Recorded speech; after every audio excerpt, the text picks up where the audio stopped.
Hello friends, मी Snehal. Smita Snehal yummy kitchen मध्ये आपले स्वागत आहे. कोकणातील सुप्रसिद्ध अशी घराघरामध्ये उन्हाळ्यात बनवली जाणारी शरीरातील दाह कमी करण्यासाठी पित्तशामक अशी ही सोलकढी आज आपण बनवणार आहोत, अतिशय सोप्या पद्धतीने. चला तर मग रेसिपीला सुरुवात करूया.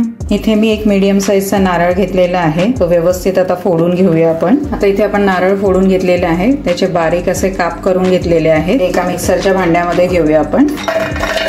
त्यामध्ये 2 हिरव्या मिरच्या घेतलेल्या आहेत आणि अर्धा इंच आलं घेतलेलं आहे बारीक कट करून. अर्धा चमचा जिरे घेतलेले आहेत. आता हे व्यवस्थित मिक्सरला असं बारीक करून घेऊया. आता हे असं बारीक करून घेतलेलं आहे, त्याच्यामध्ये आपण अर्धा ग्लास पाणी घालून घेऊया व्यवस्थित असं आणि पुन्हा मिक्सरला बारीक करून घेऊया. आता हे व्यवस्थित बारीक वाटून झालेलं आहे, ते आपण एका बाउल मध्ये गाळून घेऊया. त्यासाठी मी एक बाउल घेतलेला आहे, त्याच्यावरती ही एक चाळण ठेवलेली आहे आणि त्याच्यावरती एक सुती रुमाल घालून घ्यायचा आहे. असा चाळणीच्या वरती ठेवायचा आणि हे मिश्रण जे आहे ते याच्यावरती घालून घ्यायचं आपण व्यवस्थित सगळं. आणि आता हे व्यवस्थित असं आपण गाळून घ्यायचं. अशा पद्धतीने आपण हे नारळाचं दूध काढून घ्यायचं आहे. हा रुमाल व्यवस्थित असा दाबून व्यवस्थित असं हा नारळाचं दूध जे आहे ते आपण काढून घेऊया.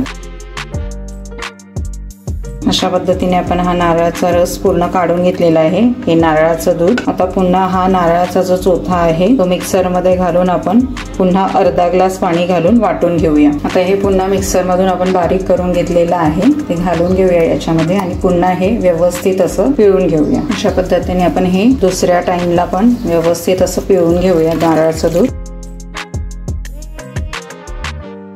अशा पद्धतीने हे नारळाचं पूर्ण दूध काढून झालेलं आहे आणि आता हा जो राहिलेला चोथा आहे तो तुम्ही वाटणामध्ये किंवा याची ओल्या खोबऱ्याची हिरवी चटणी करून घेतली तरी सुद्धा चालू शकतं. अशा पद्धतीने आपलं हे नारळाचं दूध तयार झालेलं आहे. आता यामध्ये आपण चवीप्रमाणे मीठ घालून घेऊया आणि 4 टेबलस्पून म्हणजे 4 मोठे चमचे मी इथे कोकम आगळ घेतलेला आहे, तो घालून घेऊया याच्यामध्ये. जर तुमच्याकडे कोकम आगळ नसेल तर 10 ते 12 कोकम घेऊन ते अर्धा तास पाण्यामध्ये छान असे भिजत घालायचे आणि त्याच्यानंतर ते सुद्धा असं व्यवस्थित असं पिळून घ्यायचं आणि गाळून घ्यायचं. किती सुंदर कलर आलेला आहे आपल्या ह्या सोलकढीला. या स्टेजला आपण थोडीशी ही टेस्ट करून बघायचं, त्याच्यामध्ये मिठाचं प्रमाण, कोकम आगळचं प्रमाण व्यवस्थित आहे का ते चेक करून घ्यायचं. या स्टेजला तुम्हाला हवं असेल तर याच्यामध्ये कोथिंबीर बारीक चिरून टाकली तरी चालू शकतं. कोणाला आवडते कोणाला नाही आवडत, त्यामुळे सर्व करतानाच आपण त्याच्यामध्ये कोथिंबीर घालणार आहोत. आता मी ते एका ग्लास मध्ये भरून घेते. ती थंड अशी थोडी अर्धा तास फ्रीज मध्ये ठेवायची आणि थंड अशी ही सोलकढी प्यायला द्यायची. कोकणातील सुप्रसिद्ध डिश आहे.